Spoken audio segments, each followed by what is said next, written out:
भूतिया हवेली की खौफनाक दास्तान। रात के अंधेरे में उस गांव का सन्नाटा हर किसी के दिल में खौफ पैदा कर देता था। गांव के बाहरी इलाके में एक पुरानी टूटी फूटी हवेली थी जिसे लोग भूतिया हवेली कहते थे।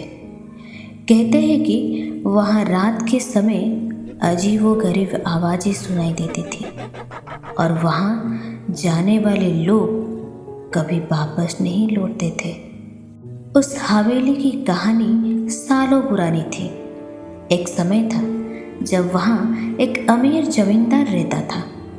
जमींदार का नाम था ठाकुर रणबीर सिंह। रणबीर सिंह अपने परिवार के साथ हवेली में रहता था। कहते हैं कि उसके परिवार में उसकी पत्नी और 2 बच्चे थे।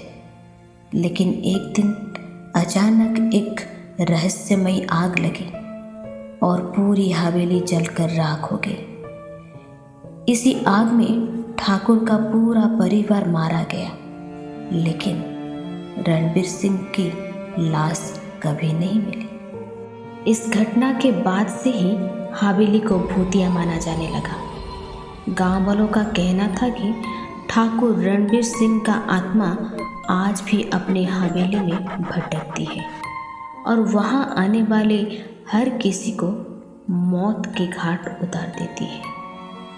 पहली रात की दास्तान। विक्रम, जो कि एक साहसी युवक था, उसने गांव वालों की बातों को अफवाह मानकर अनसुना कर दिया। उसने ठान लिया कि वो हवेली में रात बिताकर गांव वालों के मन से इस डर को निकाल देगा। गांव के बुजुर्गों ने उसे समझाने की कोशिश की, लेकिन विक्रम नहीं माना। वो रात का इंतजार करते लगा और जैसे ही अंधेरा हुआ, विक्रम अपने हाथ में एक टॉर्च और कुछ खाने पीने का सामान लेकर हवेली की ओर निकल पड़ा। हवेली के पास पहुंचकर उसने देखा कि हवेली सचमुच भयानक थी।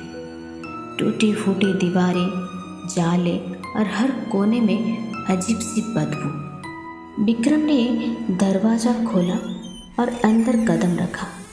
अंदर का माहौल और भी डरावना था। दीवारों पर पुराने चित्र थे जो रात के अंधेरे में और भी भयानक लग रहे थे।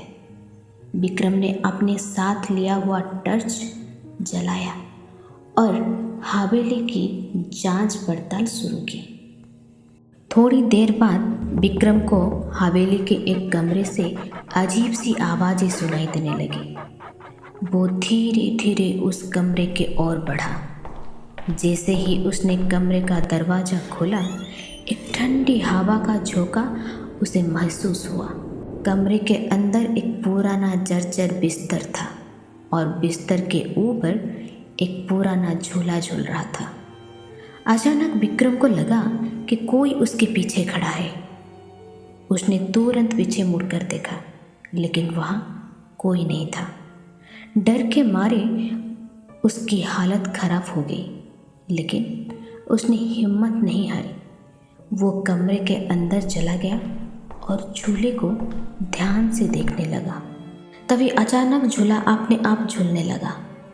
विक्रम के होश उड़ गए। उसने दरवाज़ा बंद करने को चाहा, लेकिन दरवाज़ा जाम हो चुका था। उसे लगा कि अब वो फंस गया है। तभी कमरे के दीवारों पर खून से लिखी हुई कुछ लकीरें दिखाई देने लगी। लकीरों में लिखा था, यहाँ से भाग जाओ वरना तुम्हारा भी यही हाल होगा। विक्रम ने टॉर्च की रोशनी चारों ओर घुमाई। तभी अचानक कमरे में एक डरावनी आकृति प्रकट हुई। वो आकृति ठाकुर रणबीर सिंह की आत्मा थी। उसकी आंखें आग जैसी जल रही थी और वो विक्रम की ओर बढ़ रही थी। विक्रम ने डर के मारे जोश से चीख मारी और दरवाजे को धक्का देने लगा। दरवाज़ा अचानक खुल गया और विक्रम वहाँ से भागा। वो हवेली से बाहर निकला और पूरे गांव में दौड़ता हुआ चिल्लाने लगा, खौफनाक अंत। अगले दिन सुबह गांव वालों हवेली की ओर गए और उन्होंने देखा कि विक्रम हवेली के बाहर बेहोश पड़ा था। उन्होंने उसे उठाया और उसकी देखभाल की। जब विक्रम को होश आया तो उसने पूरी कहानी बताई। गांव वालों ने ये सुनकर हवेली के पास जाना बंद कर दिया, लेकिन विक्रम की हालत दिन ब दिन खराब होने लगी। वो हर समय डरा डरा सा रहता था और रात में अजीब अजीब सपने देखता था। एक रात विक्रम की चीख की आवाज़ से पूरा गांव जाग गया। जब लोग उसके घर पहुंचे तो उन्होंने देखा कि विक्रम की लाश फांसी पर लटकी हुई थी। कहानी यहीं खत्म होती है, लेकिन हवेली का खौफ आज भी जिंदा है। कौन जानता है कि हवेली के अंदर क्या राज छिपा है और वहाँ किसकी आत्मा भटक रही है। शायद कोई और साहसी युवक कभी इस रहस्य को सुलझाने की कोशिश करेगा, लेकिन अब तक भूतिया हवेली की खौफनाक दास्तान हर किसी के दिल में डर बनाए रखेगी।